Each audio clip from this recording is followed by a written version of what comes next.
once again for joining us right here on Crystal Education TV.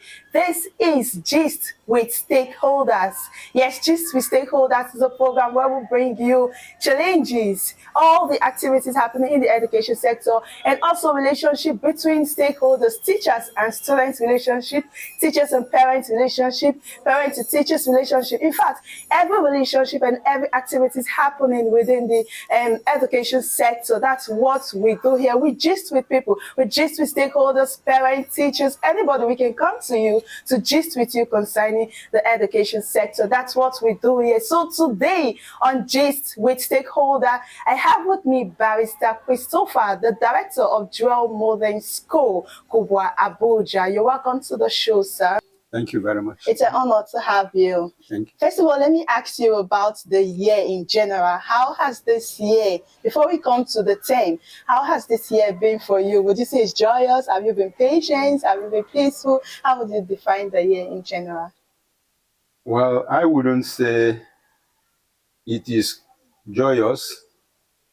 Neither would I say that it has been a question of waiting patiently, because a lot of actions are coming up or had came up during this year. After the election, there was the court proceedings for presidential election. We're all waiting until finally it went the way it did. But a lot of us in the educational sector, it is always an opportunity to learn. So we have resumed in this section, and we are learning. Okay, sir. Actually, today we are going to the streets to ask some persons, how many times did you eat chicken this year? Well, I think that chicken is no more a delicacy that people think is a surprise, because everywhere you go now there's chicken. Depends on only the one you can afford. You can even buy the one of 200 naira. So chicken is chicken. Okay, sir. So, yeah. Okay, so now this is term in review. How has the term been for Jewel Modern School? Usually, the first term of every year, which starts from September and ends in December, is always an exciting term, because it's a term when the children are going into new classes, they are forming new friends, whether from this school or from other schools. They are meeting new teachers and they are having new subjects. So it's a term of excitement. And to that level, we have done very well. Parents too have been stressed, having to buy books. And to us too, as children, having new books is another addition to our fund. So we have done very well, and the children are getting used to the seriousness of the term. It's not more going to be joy, play. We are now setting up time. And it was in this term too, we have our inter-house sports. So we have actually given play a cap and then stopped it where it belongs. So now we have gone back to education. It feels like you've answered all my questions, but I'm still going to ask you. Yeah. You said this is a term where students get to move into new class. How would you define, how did you see the relationship between the students and the new teachers? Would you say the children were able to cope with it is always a mixed feelings. Yeah, you are going to see a new teacher. Maybe, for instance, you're going to see a new teacher to take you mathematics. Because he's a new teacher, you are excited to see him. But what if the topics he's going to introduce are not going to be as familiar as you thought? It gives you more problem. But then we have to cope. So what we do is to balance the teaching, not just everything. Everything is not writing essay and all those things. You come with some stories that help the children to look at where they are going to, what their target will be, and what they are expected to. So if the child is not very much excited about the topic itself, the surrounding introduction to the topic might give him some excitement. So he has nothing to lose.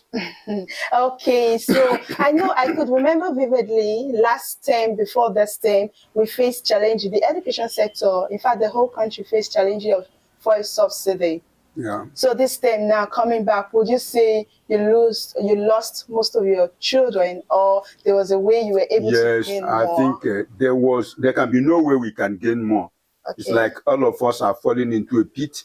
We do not know where it's going to end. We have got rise in the cost of fuel, and the parents who are paying these fees, even with the best of intention, their income has not changed.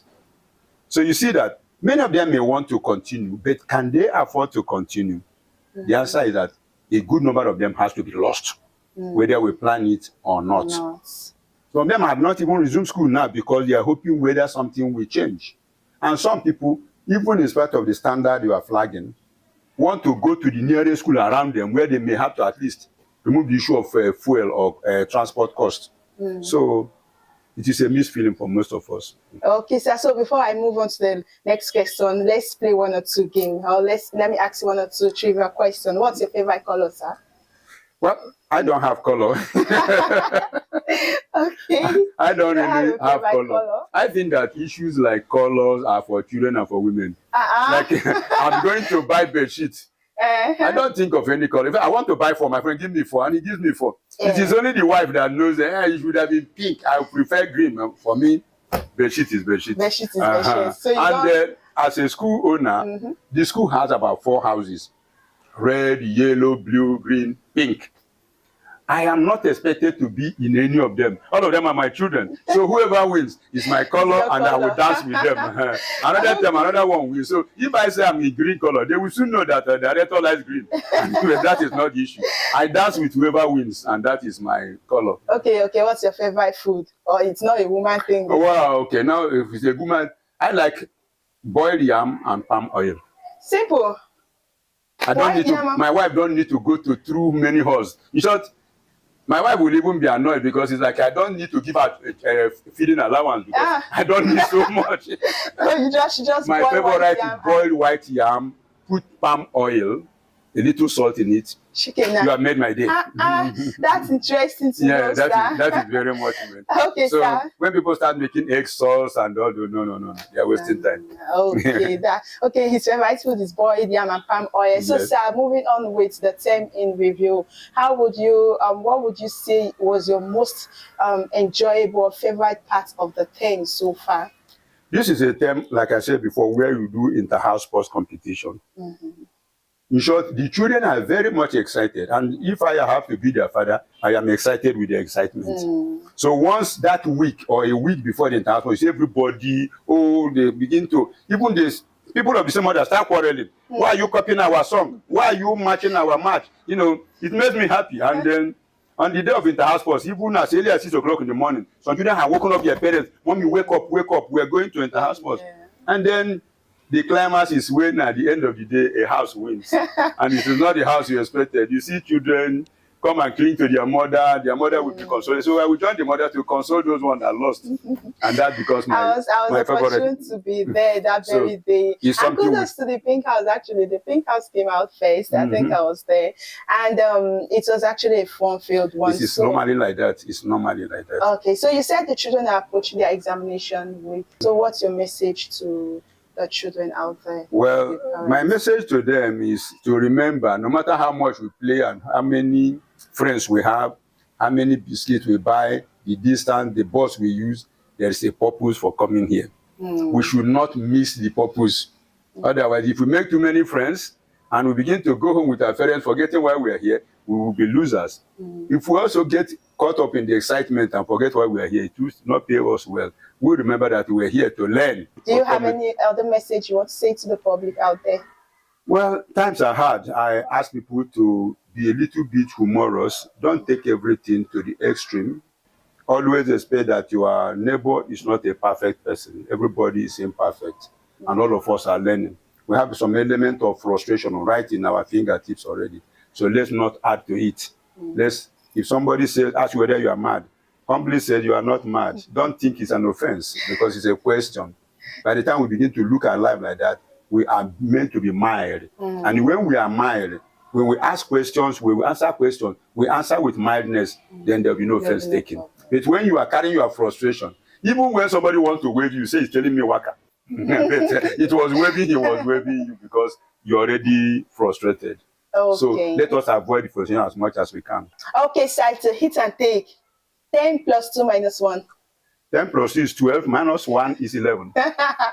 Okay, that's actually, it's 11, 10 plus 2 minus 1, that's a quick one. It's a good place to call the show a wrap. Like he said, when somebody says you are mad, just humbly say you are not mad. Life continues. Thank you once again for joining me. This is Gist with Stakeholders, and I remain your humble host, Patience Okosun. Do have a nice day.